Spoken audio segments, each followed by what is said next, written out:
En la política las modas suelen cambiar. Digo modas. Hasta hace 2 años eran mayoría los analistas que en la Argentina decían que el tren de la historia se había detenido en la estación del neoliberalismo y que después la vía no seguía más. Quedábamos ahí, era estabilidad de la moneda, eran un montón de elementos positivos, pero había otros elementos que el mercado no podía resolver. La desocupación. Vino la crisis mostró que el auge no era eterno y empezamos a discutir sobre la tercera vía. Vemos que este pensamiento único, que parecía haber aplastado a todos los demás pensamientos, el economista había sustituido al filósofo, al político y al guerrero. En la idea de la distribución de errores, los viejos mercaderes expulsados por Cristo del templo no habían venido a las orillas del templo, eran los propietarios del templo. Pero fue una etapa. Yo creo, espero que fue una etapa, y la discusión en Argentina, sea en los grupos de la Alianza, sea en los equipos de Duhalde, pasa por recuperar para la política otro lugar, la capacidad de discutir el mundo que viene, que no es el resultado de las fuerzas libres del mercado. Creo que si es el resultado de las fuerzas libres del mercado, lo que queda es un mundo de mercado. El mercado es a veces tan enfermo que mata a su propio consumidor, a su devoto. Estoy con Santos Colabela y Eduardo Jacob para ver si podemos discutir o charlar algo sobre esto. ¿El mercado define la sociedad, Santos? No, pero detrás del mercado está la estructura social. Detrás del mercado. Claro, ¿qué es lo que vos estás haciendo referencia? Es que todas las reacciones no solo vienen de la tercera vía socialdemócrata, para usar un nombre que todavía es vago, impreciso, sino que y en Argentina sin prestigio, bueno, no sé por qué, pero también viene de los liberales.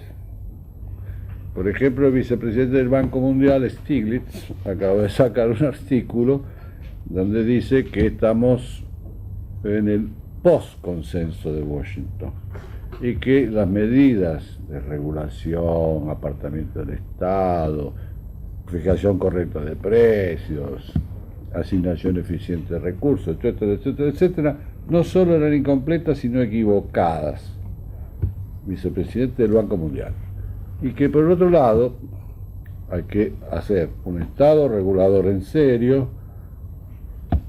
desarrollar la educación a su máximo potencial, fomentar la competencia, etcétera, etcétera. O sea, volver a pensar en el hombre y no en el consumidor. Claro, porque agrega. Y además tenemos que cambiar las metas. Las metas no pueden ser el crecimiento económico. Tiene que ser el desarrollo sustentable, tiene que ser el desarrollo equitativo y tiene que ser además el desarrollo democrático. Es un liberal.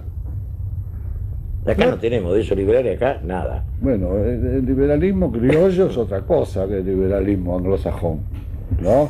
Cuando Bush dice liberal en su disputa con Clinton, le está diciendo más bien izquierdista, no le está diciendo liberal en el sentido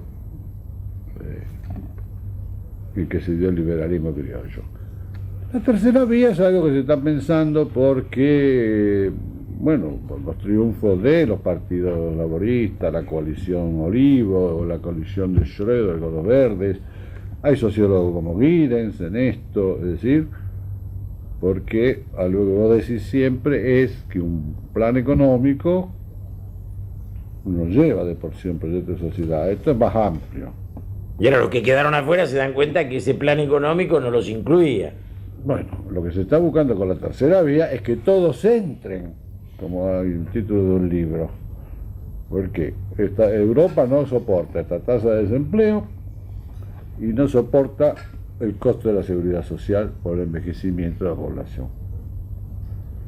Entonces, ¿cómo se hace todo esto con equidad? Por ejemplo, el desempleo en Italia es 12, la media nacional. 5 en el norte, 25 en el sur. 25 en el sur. 55% de ¿Vos los sois italiano del jóvenes norte o del sur? ¿Vos? del sur, Del sur, o sea que... de origen del sur. Entonces, 55% de los jóvenes no tienen empleo. ¿Qué sucede? Pensaba que tienen que vivir con los padres hasta los 30 y pico de años. Y ese Caro Diario se llamaba el film de Sordi. ¿Cómo? Caro Diario, el joven desempleado que vive con la ¿te madre, acordás? la Sí, madre. sí. Bueno, ahí está. Para ejercer su profesión se hace detener y enseña en la cárcel. Era una salida. Eduardo, tercera vía, ¿qué es esto para vos? Bueno, es un título hermoso, ¿no? Creo que hasta ahora no aporta gran cosa, ¿no? No quiere decir más que una serie de títulos. Pero muy abre inteligentes. la posibilidad de pensar afuera de la Acá la ortodoxia liberal. No se pensó nunca, En ni en la Argentina. ortodoxia liberal, ni en la alternativa. Es decir, que para nosotros es un título más que se procesa en esta especie de ametralladora de títulos que largamos todo el día por todos lados, pero no hay tres que se sienten y piensen algo. Es decir, no se sentaron a pensar antes del 89 para no llegar a una hiperinflación y que los salarios no bajaran el 60% en 3 semanas. No se sentaron a pensar para ver qué se hacía después para salir con el menor costo social, tampoco para ver cómo se hacía, y bueno, todo se hizo 6 decretos en el medio del incendio. Entonces después podemos analizar qué pasó. La realidad es que no se pensó antes. Si se hubiera pegado y no hubiera habido desocupación en el 91-94, era un milagro de la naturaleza. Es decir, porque si no se pensó nada, se crece en promedio 4 años seguidos al 10%, se estabilizan los precios, se equilibra la economía y además no hay desempleo, ¿sabes qué? Hay que cerrar e irse. Es decir, bueno, El pensamiento era innecesario. Era innecesario el pensamiento. La verdad es que era más complicado y demás. Creo que para la Argentina el desafío, más que pensar yo digo, sería un lujo si tuviéramos la posibilidad de sentarnos y reflexionar sobre la tercera vía y demás. Si en la Argentina se pudieran tratar de pensar 2 o 3 medidas, como para garantizar que esto no se vaya al demonio y tener más tiempo para pensar, yo pensaría primero eso. Es decir, cómo ganar tiempo para poder pensar, ya que no hay una cultura de pensamiento, ya no hay ningún think tank, digamos, no hay ningún espacio de pensamiento que esté reflexionando en el país. Yo digo, bueno, ¿se formó alguno hoy, año 98? ¿Hay algún grupo de gente pensando? No, no hay nadie. En la Alianza, no. Y en el peronismo, no, tampoco. Están trabajando en la campaña, cada uno. Bueno, entonces lo que yo necesito es tiempo. No me voy a poner a tirar ideas ahora. Necesito tiempo para que el pensamiento empiece a madurar. ¿Cómo gano tiempo? Y que no se me vaya al demonio la economía. Para ganar tiempo, no se me tiene que ir al demonio. Entonces yo no pondría a la dirigencia política en la creatividad, porque la creatividad sin ideas, sin propuesta y sin equipo, es darle una navaja a un mono. Entonces, para mí es peligrosísimo avanzar en el pensamiento cuando no hay ningún resguardo conceptual, ni de equipos formados trabajando, ni pensando y demás. Entonces me parece muy interesante ver lo que está ocurriendo en otro lado y demás. Pero yo en la Argentina diría, bueno, trabajemos en las 2 vías. Trabajemos tratando de armar equipos de pensamiento, empezar a reflexionar cómo se hace para integrar, para sumar a la gente, cómo se hace para que las políticas sociales sirvan, cómo se hace para que sea menos inequitativo el progreso, etcétera, etcétera. A pensar, a reflexionar, por un lado. Y por otro lado, que no se me caiga.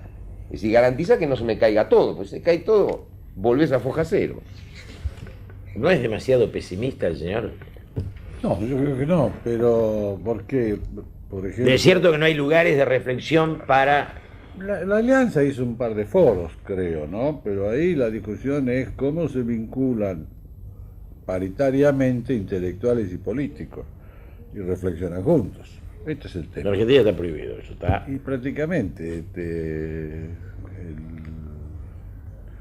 pese al desprestigio de los políticos y del sistema político... Y de los pensadores también, porque estamos empatados en eso, Bien, ¿no? ¿por qué? ¿Pero qué? El No, mundo se ha mejor que los vuelto... sindicalistas. Sí, pero se ha vuelto muy complejo e impredictible. Esto es lo que pasa. Entonces, ¿por qué tiene que ser primacía la política? Porque él tomó las decisiones que son vinculantes colectivamente y prepara el futuro. Entonces no se puede hacer ensayo Ese espacio rock, de discutir. como decía él, y hacemos canto a la estantería. Claro. ¿No? Tenés que ser de Cuidadoso. una moral de responsabilidad y saber que si haces va, la medida A tiene el riesgo B. Y si querés cambiar de la medida A a la medida D, tiene otro riesgo. Todas las decisiones implican riesgo. y los daños pueden ser imputados en una decisión. Por eso empieza la responsabilidad política. Y además, como los problemas son complejos, los datos son bastante inciertos, los valores están en conflicto, las necesidades son urgentes, la apuesta al riesgo es muy alta. Entonces hay que convocar a la gente, bueno, le puede llamar expertos que digan, receta, esta es la solución. Pero no fracasan. Entonces, hay que hacer... O sea, hay que iniciar un debate. Sí, pero primero, yo digo, que intelectuales y políticos tengan manera de interactuar. ¿Por qué? Porque el intelectual a veces está dentro de la política, a veces sale afuera. Es un poco ambivalente, como se ha escrito recientemente. Se tiene que implicar más en la política, pero además los políticos tienen que tener un grado mayor de aceptación de los intelectuales. No creer que el pragmatismo hace innecesaria la idea. Y además el pensamiento tiene que ser crítico. Por más que no le guste al político, si vos pensás diferente, tenés que exponerlo. También pasa en la política. Ruccao está tomando posiciones bastante dignas contra todo su bloque prácticamente. Solo, pero las toma. Y esto, ¿cómo en otros países vos creés que el espacio del debate está más abierto, más...? Sí, sí. En Europa esto es una En Europa es un hecho, bueno, y sin ir más lejos, vos tenés el caso de Brasil, donde vos tenés un grupo en el ámbito de la economía y la sociología, tenés grupos grandes de gente sentada, trabajando, pensando, digamos, las alternativas y, como decía Santos, los costos que puede tener para Brasil ir hacia una experiencia de convertibilidad, ir hacia una explosión en el caso que se desbarranque el tema de qué puede pasar, cuáles son los riesgos de tales y cuáles medidas, hasta dónde se puede tirar de la cuerda del gasto social, del gasto público asignado al gasto social, sin que esto se te vuelva en contra y te pongas en un escenario de conflictividad en lo económico que termines pagando un costo aún mayor que el que tenías inicialmente. Es decir, es el caso de Chile. En Chile están discutiendo y tenés grupos fuertes de gente discutiendo y debatiendo entre los grupos.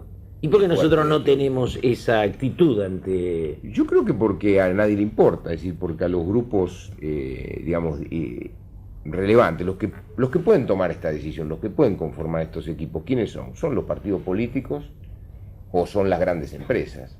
¿O es el sistema universitario, entre comillas, llamarle universidades privadas o universidad nacional? Y ellos están en otra cosa, digamos, los grupos políticos ya tienen el poder. Y por lo tanto, si ya tienen el poder, ¿para qué se van a poner a tomar riesgo de pensar? El pensamiento es un riesgo. Tomás riesgo, decir, bueno, yo creo que la cosa tendría que ir para allá, y te puedes equivocar. Podés terminar evaluando mal los riesgos, un mundo muy incierto. Ahora, igual el debate en la Argentina el año pasado parecía congelado, hace 2 años, y ahora está mucho más abierto. ¿En qué? Bueno, empiezan a discutir otras cosas. Si vos decís tercera vía, los economistas no te meten un sopapo. Por la campaña electoral. No, pero no estamos sé. en campaña electoral. No, pero son los títulos. Hay una enorme... Se tiran títulos por la cabeza. Claro, nombres. Yo te tiro la tercera vía, vos me tirás a mí la profundización del modelo, yo te devuelvo con el... La carta a los argentinos no fue, ¿no? Bueno, El cuestionamiento del modelo de Dualde, digo, de un lado y de otro. Pero son metas. Son títulos. Ahora hay que decir Estoy frente a dos escépticos. cuál es el percorso, cuál es el recorrido para implementarlas. Es decir, yo creo que acá ningún político puede tener la conversación que D'Alema mantuvo con Umberto Eco. No, claro. ¿No? Y terminar Umberto Eco diciendo, me voy gratamente sorprendido, que prácticamente estoy de acuerdo con usted. Porque, a diferencia de otros que seguían por las encuestas, D'Alema enfrenta las corrientes de la sociedad porque las quiere orientar y corregir. Era marxista, ¿no? Fue secretario de Juventud. Fue capaz de... comunista, Porque acá no tenemos ni marxista, acá no hay marxista de vuelo en Argentina. Está el Club de Cultura Socialista, que tiene varios tipos formados en la tradición marxista, pero abiertos ahora. La mente está más, la conciencia está más abierta, es más ecléctica. Lo que pasa es que yo, digamos, a mí creo que la parte donde la cuestión se complica es que me parece que es la sociedad, ¿no? Esto es lo mismo que cuando uno analiza la selección de fútbol y no piensa en los equipos, ¿no? En definitiva, la selección es un reflejo de los equipos. Entonces yo pienso que el debate que tenemos es el debate que la sociedad está preparada para tener. Cualquier otro nivel de debate yo creo que choca con una simplificación. Digamos, se ha cultivado en los últimos, no sé cuántas décadas, qué sé yo cuánto, una simplificación en lo que se comunica y en lo que se dice, y todo el tiempo se machaca en esto, que cuando querés avanzar un poquito más de este blanco-negro, ladrones o honestos, punto. Y Sí, se acabó. sí, claro, con eso entonces, ya está. Y lo cual no quiere decir que esa categoría no exista, pero no alcanza para explicarlo. Bueno, claro, pero entonces vos decís, son honestos. Ah, listo, estamos todos bien, vamos. Y ahí debería empezar el diálogo. Decimos, honestos y bueno, ¿y ahora qué vamos a hacer? Entonces, Hablemos de política. Hablemos de política, hablemos de la tercera vía, hablemos de cómo salir adelante, de qué costos hay que asumir. Todo el debate del fondo educativo docente hay que estudiar eso y decir, te das cuenta que estamos en pañales, no se puede ni empezar a hablar. Todo el país diciendo hay que darle a los maestros, y cuando a la hora que hay que juntar 700 millones, que son moneda, no se juntan 700 millones, no se pueden juntar, porque no hay de dónde sacarlo. Y además con un impuesto regresivo, como es el impuesto a los autos, que tiene la producción parada. Pero se juntó 400 con eso, faltan 300, sí, y los Estado 300 no aparecen. Bueno, pero hay otras propuestas, por ejemplo, de poner algún pequeño impuesto más al combustible, que ¿Qué es el más caro del mundo, ¿Qué ¿no? sentido tiene poner más impuestos cuando en la Argentina se va en 2/3 la carga social y la mitad de todos los demás impuestos? Y la sociedad y la dirigencia política no está dispuesta a enfrentarse a la sociedad en ese debate. Entonces, ¿por qué no está dispuesta? Porque otra vez, ladrones y honestos. Entonces los honestos han convencido a la sociedad que cuando sean honestos se van a pagar todos los impuestos, olvidándose que a Ilía le pagaban lo mismo que al pobre Roque Fernández, lo mismo. Es decir, este país se evadió desde la colonia, se evade. Entonces el punto es decir, ¿cómo haces para salir de esta situación si querés mejorar las cosas? ¿Cuáles serían los grandes temas del debate político en Argentina, si se abriera el debate con la vela? Primero que acá se está hablando mucho de lograr políticas de Estado. ¿Qué quiere decir esto? Sí, sí. Que hay que sacarla de la disputa partidaria. Por ejemplo, la educación, como mencionó.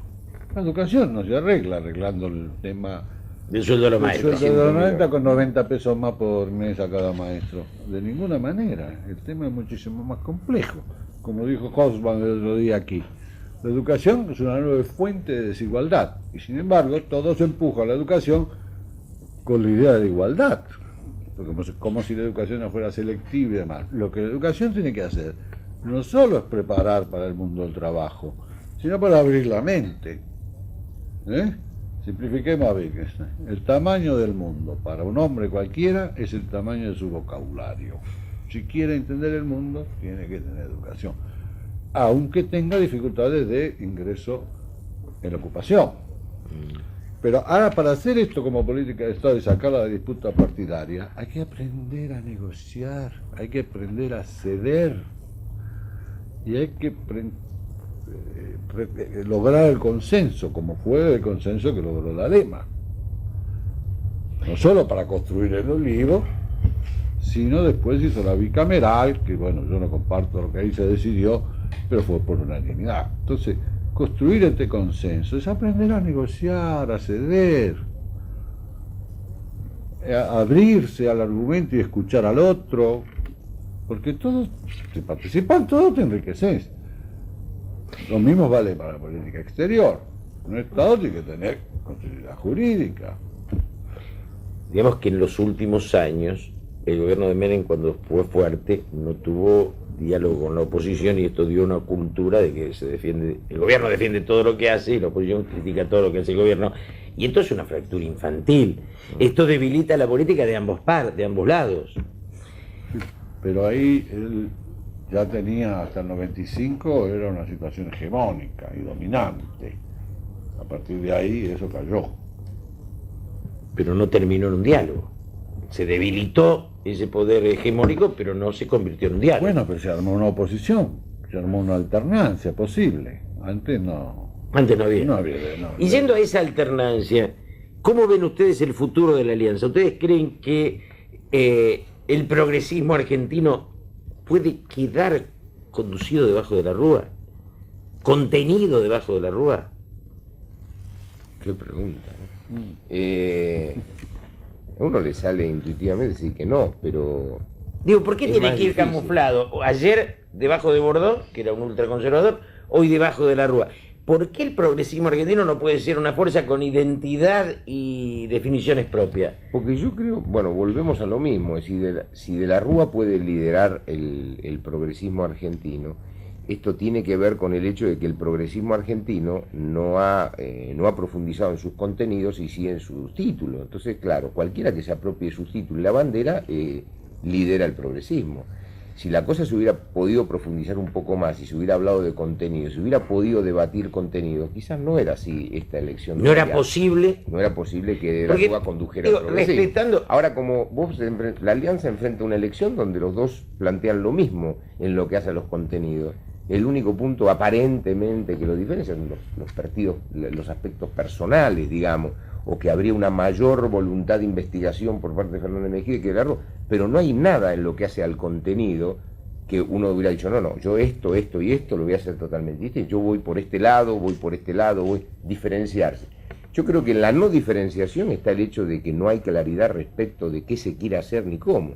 Entonces es difícil. Y esto para vos abarca todas las fuerzas políticas argentinas. Claro, y entonces en ese sentido el progresismo, ¿cómo se encolumna? Por un problema de esta identidad, honesto y ladrones. Entonces ahí, los progresistas son honestos y entonces los que no son progresistas son ladrones.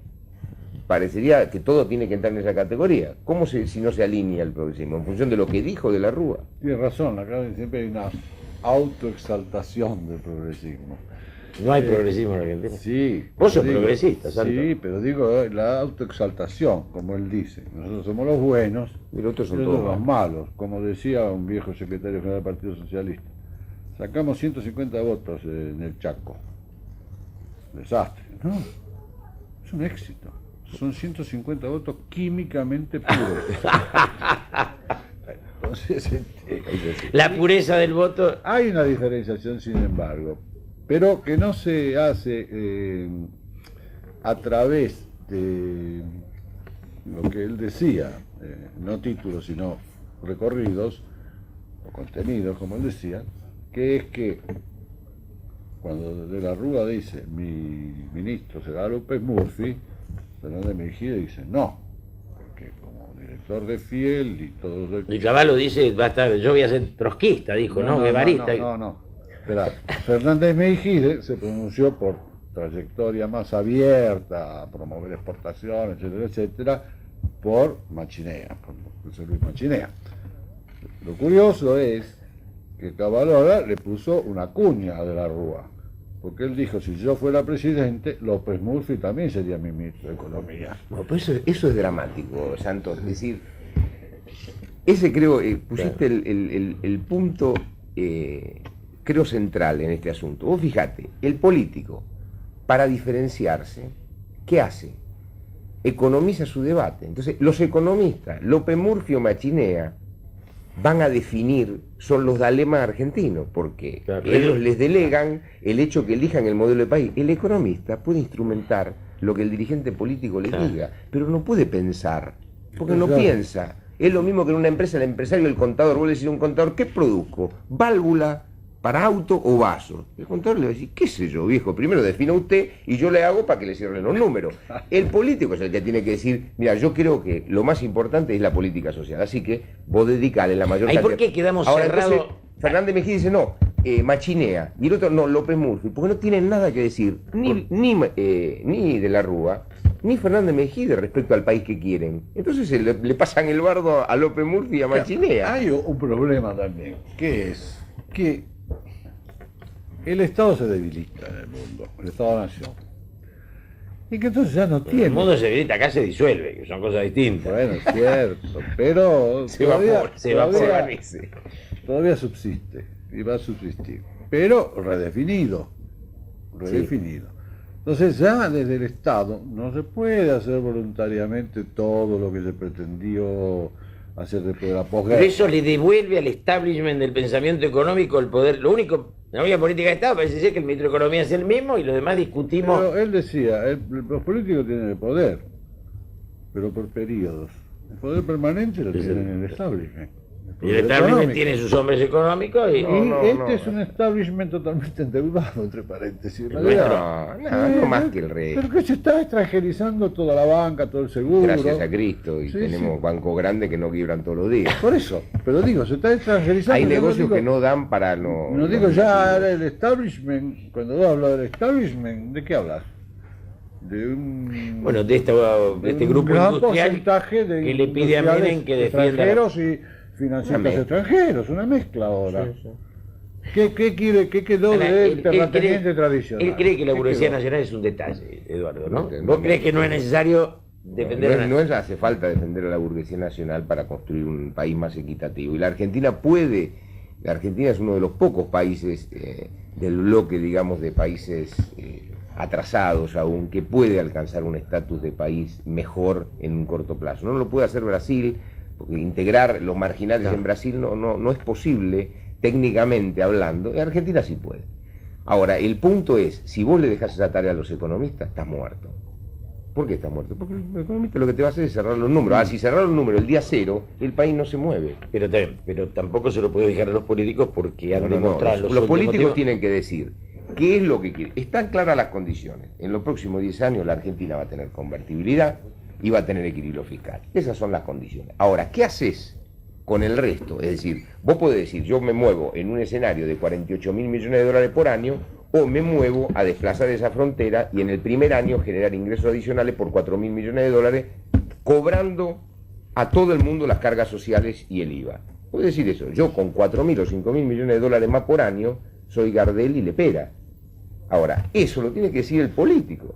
Porque no alcanza con que Silvani meta, el de la AFIP, meta juicios en los juzgados y los jueces agarran los juicios y los tiran. No funciona, no alcanza con eso. Entonces es una decisión política, el decir, yo a esto le voy a dar cobrar impuestos. Yo lo voy a cobrar porque es la mejor forma de hacer política equitativa. Y voy a cobrar ganancia para que sea más equitativo que el IVA. Ese tipo de cosas te enfrentan con la sociedad. Porque en este país, cuando la DGI va a un pueblo, se cierra el pueblo, el intendente llama al gobernador, el gobernador llama al presidente y dice, por favor, sáqueme la DGI que me incendian el pueblo. Y sale la DGI, no se paga impuestos. Es decir, si mientras vos te mantengas en ese estatus, entonces es poco lo que podés hacer. No, el que corre la frontera presupuestaria es el dirigente político, el economista, va atrás haciendo las medidas consecuentes. ¿Usted está de acuerdo, Santos, en eso? Sí, claro, y otro aspecto más. Primero hay que revisar el gasto de las provincias. Y el sistema impositivo distorsivo que tienen las provincias. Revisar el gasto de la provincia, ¿vos a qué te referís? ¿Que es un gasto despilfarro en clientelismo electoral? Despilfarro, y esto hay que cortarlo. Y por otro lado, hay despilfarro también en el gasto. La salud argentina gasta 18.000 millones de dólares. Provincial. Total. Sí, gasto en salud nacional. No, digo privado, público, todo gasta 18.000. Hay 40% sin cobertura médica en ese país. ¿Qué quiere decir? Que la plata ahí está. Ahora, ¿dónde queda en vez de ir a la atención de la salud de la gente? Y bueno, hay varias filtraciones, ¿viste? Intermediarios, retornos, etcétera, que son de niveles monstruosos. Y eso parece que no hay vocación de cambiar. Cuando sí, estaban todas las leyes diciendo que, en fin, el sistema de obras sociales iba a reformar, tenía que competir con las prepagas y demás.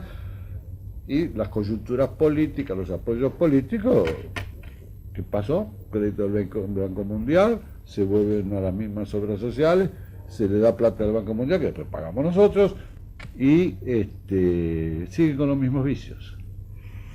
Entonces, hay una cuestión de ampliar la frontera recaudatoria, hacer más equitativo, como él dijo, porque este es un sistema con 21% del IVA, hasta el bisnieto de Ford el otro día dijo, no es posible que la tasa del IVA del 22%. Mientras paguen la mitad y no paguen ni los canales de cable, disculpen, no sé si me van a censurar por haber dicho, no pague la mitad de las actividades, no paga. ¿Y por qué no paga? El espectáculo público no paga, hay que estimular. El que tiene poder suficiente para impedir que le cobren, no paga. El Poder Judicial no paga nada. El que tiene un poder que no le alcanza para impedir, paga. Sí. Paga. Y bueno, y además, la tasa es alta, es regresiva porque prácticamente graba todo el ingreso de las familias de bajos ingresos el 21% de todo consumo lo tiene que pagar. O sea que reduce el salario de bolsillo de una manera terrible. Por eso el impuesto a la ganancia. Todos los países, el principal impuesto, los progresistas, es el impuesto a la ganancia. Sí, pero aquí ni siquiera se habla. No. Está prohibido hablar del impuesto a la ganancia. Entonces, y el control del gasto, la eficiencia del gasto. Cuando no tenés metas de política pública, tenés que ser eficaz, lograrlas y ser eficiente, con los menores recursos posibles.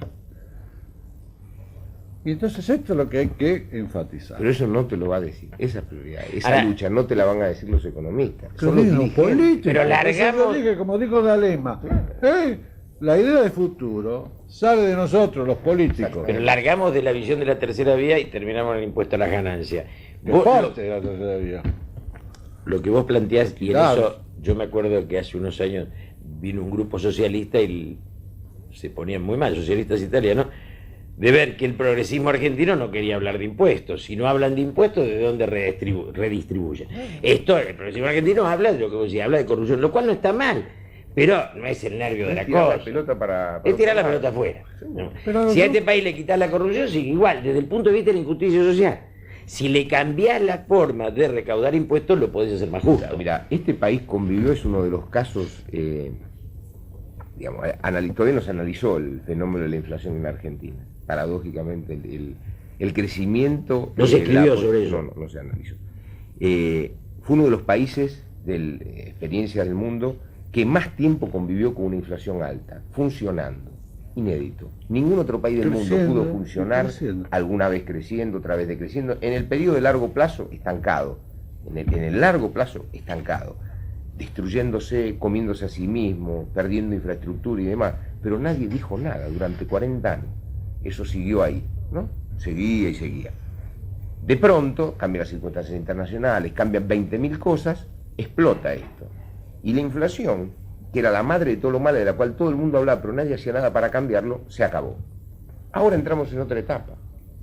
Y la etapa esta, es la etapa de decir, bueno, ¿quién paga la fiesta? ¿Quién paga esto? ¿Quién paga los impuestos? Y esto podemos llegar a estar 10 años más Bueno, discutiéndolo. por lo menos abrir el debate. No, está bien, pero de la inflación se venía discutiendo de los 60. Esto es lo mismo, abrimos el debate, pero nadie le pone el cascabel al gato, que dice, bueno, ahora ¿sabes qué? Vamos a terminar con este tema de los impuestos. Vamos a hacer una AFIP que sea como la de Estados Unidos. Una Administración Federal de Ingresos que tenga capacidad de cobrar impuestos a través de la ejecución de bienes. Entonces delega al Poder Judicial, reforma constitucional, le delega a una Administración Federal de Impuestos que se la damos a un, no sé, a alguien en quien se crea, no sé, en Favaloro, porque todo cada vez que hablan de alguien limpio y todo hablan de Favaloro. Porque es cirujano. Démosle a Favaloro, que es un cirujano, hay que ser cirujano.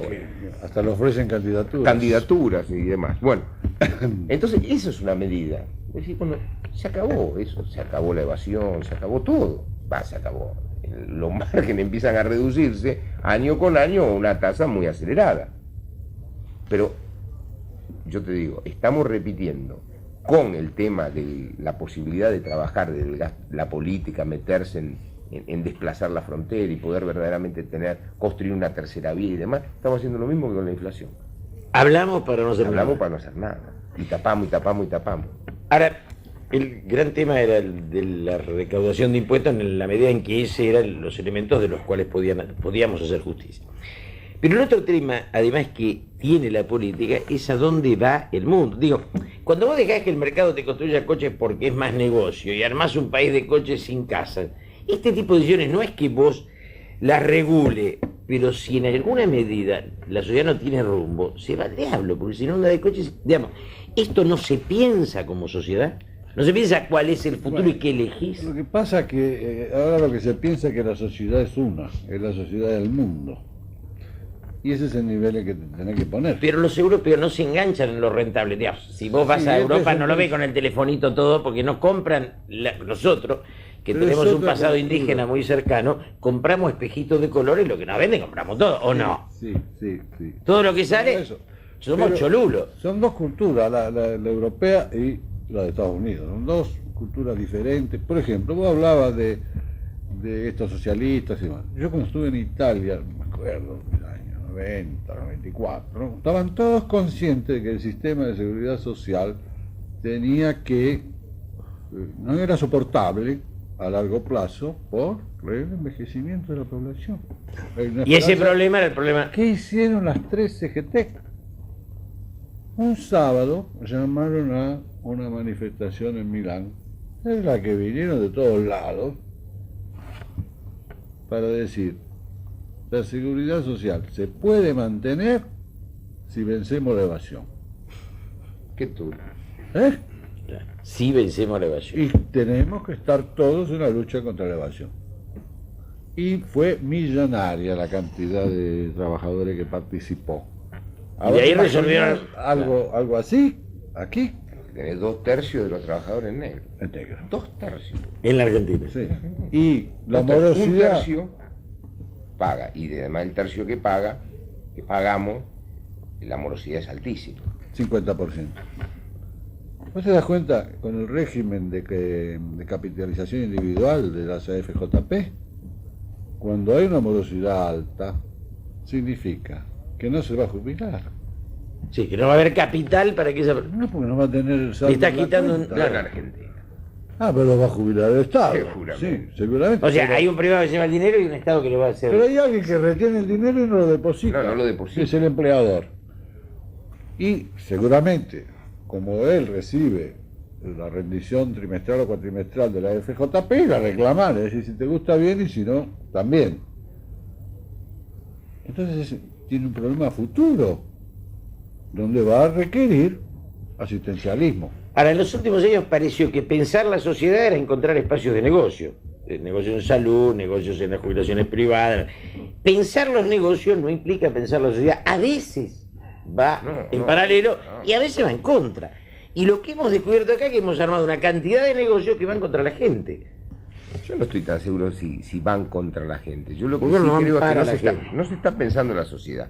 Los negocios son los negocios. Y los negocios generan empleo, generan actividades y demás. Ahora, no van a darte la respuesta de la sociedad que vos querés. Eso está clarísimo. La suma de los... La ambición no hace un país. La sumatoria de negocios no te va a dar un No da una modelo sociedad. de país.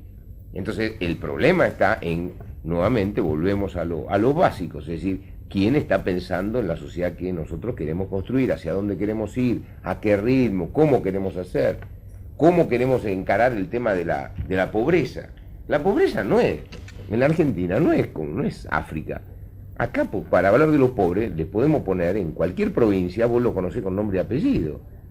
Los pobres. Es un espacio acotado que podía que se podría resolverse. resolver. En Es otros cuestión países de no se sentarse puede. y decir, bueno, a ver, Santiago del Estero, Salta, ¿cómo está manejando el tema? ¿Cuánta plata recibió? ¿Qué hizo con los pobres? Federalizar el problema de la pobreza y empezar a discutirlo.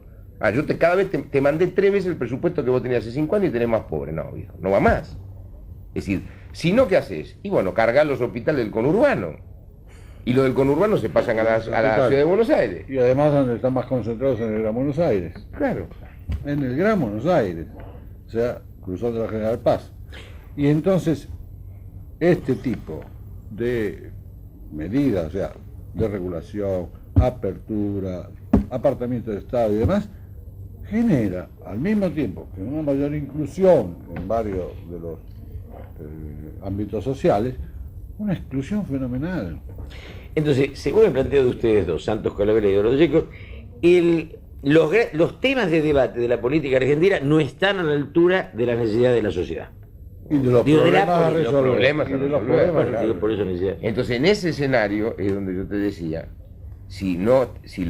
el estado de la discusión y los problemas planteados no están a la altura, yo lo que digo es, bueno, aunque sea no me saquen el piso, denme tiempo para poder pensar. ¿El piso qué sería? El piso sería hacer cualquier desbarajuste, el piso sería empezar a probar gastos que Mantener no la tienen... estabilidad. entonces, Mantener la estabilidad O y sea, el equilibrio. estos logros son aciertos, lo que falta es debatir el resto. Claro, pero mientras no debatamos el resto, no me toquen el piso. Es decir, no puede salir cualquiera de los candidatos a decir yo quiero aumentar las jubilaciones, quiero aumentar aquí, quiero aumentar allá y no decir cómo. No toquen el piso.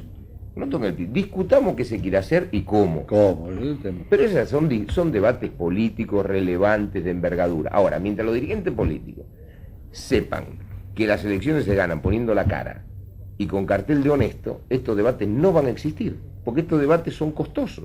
Hay que poner la cara y decir, mire, esto es así. Y no es que yo le voy a cobrar a los 13 evasores y nadie más. No, mire, el problema lo involucra usted.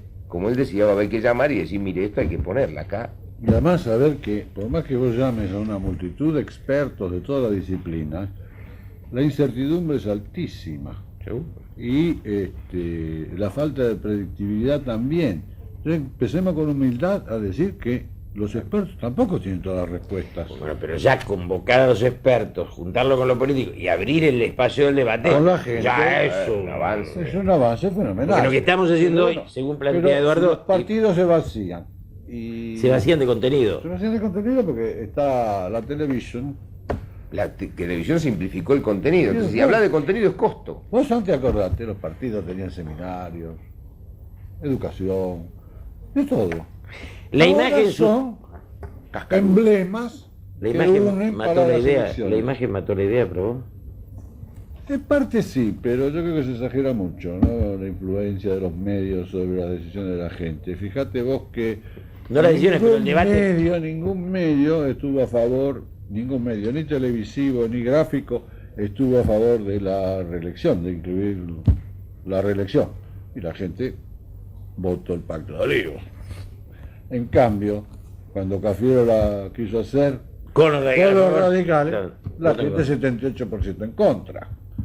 Entonces la opinión pública es una estructura muy volátil, muy maleable. No se la conduce desde la imagen, pero la imagen pesa. No importa, pero como dice D'Alema, yo respeto la opinión pública, pero también mi deber es orientarla Ah, bueno, y este decirle que es- esto va contra la corriente. Este es el gran tema, ¿no? ¿Eh? Sí, este es el gran tema de la encuesta, que Claro, se porque si mide vos- lo que la opinión quiere y, y no vos- hay una voluntad de conducir hacia No un vas país. atrás. No. En cambio, como dice D'Alema, no, mire, escúchenme, mi punto de vista se ve impopular, pero yo lo voy a difundir, voy a Yo tratar creo de en inculcarlo y vamos a ir adelante. Yo creo que tenemos que estar en Europa, mire. Y esto tiene costos. Costos personales, decís, costos de imagen de aquel que dice quiero el riesgo esto. tuyo de perder el consenso de opinión pública. Me juego por algo aunque no sea. Porque es lo que más una conviene al idea. interés, claro, general. Y en ese sentido, ¿ustedes creen que hay algún elemento que nos permita ser optimistas en cuanto a abrir este debate hacia el futuro? El tiempo. Nada más que el tiempo. No, el tiempo. Es decir, la Argentina tiene Tiempo tiempo que que nos las queda, cosas que nos falta. No, el tiempo que la Argentina tiene. Las cosas van bien, es decir, el piso este no se va a alterar y, digamos, no vamos a ningún tipo de estallido. Y va a haber tiempo para que esto vaya, digamos, para que la gente se vaya dando cuenta que con las caras bonitas y con los honestos, una vez que se haya desmistificado y que estén todos honestos y que ya no haya este clima de decir, bueno, acá se trata de seguir destapando casos de corrupción, no haya más. Vamos a La discutir el realidad- país que queremos. Y claro, ahí, bueno, pero espera, ya no hay más casos de corrupción sobre la mesa relevante y sin embargo estamos en el mismo lugar. ¿Qué pasó? Y entonces, bueno, va a haber que llegar a otro nivel y otro estadio. Y ya los políticos, las caras, ya no van a, los lindos ya van a haber ganado los espacios que sea y entonces el resto va a decir, bueno, ahora yo tengo que tener alguna idea para conducir a alguien. Yo creo que desde ahí viene. Y de alguna manera el optimismo es el tiempo que nos da una realidad económica argentina que está sólida y que podrá crecer más o menos aceleradamente, pero va a seguir creciendo. ¿Tu optimismo en qué lo basás?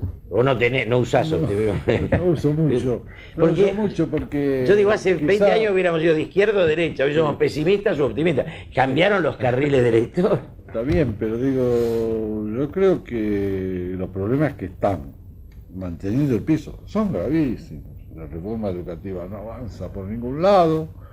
Estaban hace 20 años. La desocupación sigue aumentando y se va a agravar con todo este tema de Brasil. No se va a agarrar. Y No se va a grabar, vos decís que se va a Se va a grabar. grabar. Creo No. más en él porque es más... No A, se va a grabar. a principio de año se dijo que cuando a principio sí, a finales del año pasado, cuando empieza la crisis asiática, todos los economistas, bueno, buena parte del establishment de notables planteó de que se iba a hacer una explosión de los índices de desocupación. Y la desocupación sigue bajando. No, yo le dije que va a haber una explosión, dije que va a aumentar, porque el nivel de actividad va a caer con respecto, ya cayó en los meses, Estos 3 meses. estos 3 meses. Entonces, un punto y medio va a aumentar en la onda de octubre. Y también Sí, sí. los niveles de pobreza en forma concomitante. Entonces, los problemas ahí son urgentes. Entonces, tenemos tiempo, pero ¿cuánto? ¿Meses? No tenemos tiempo ilimitado. No.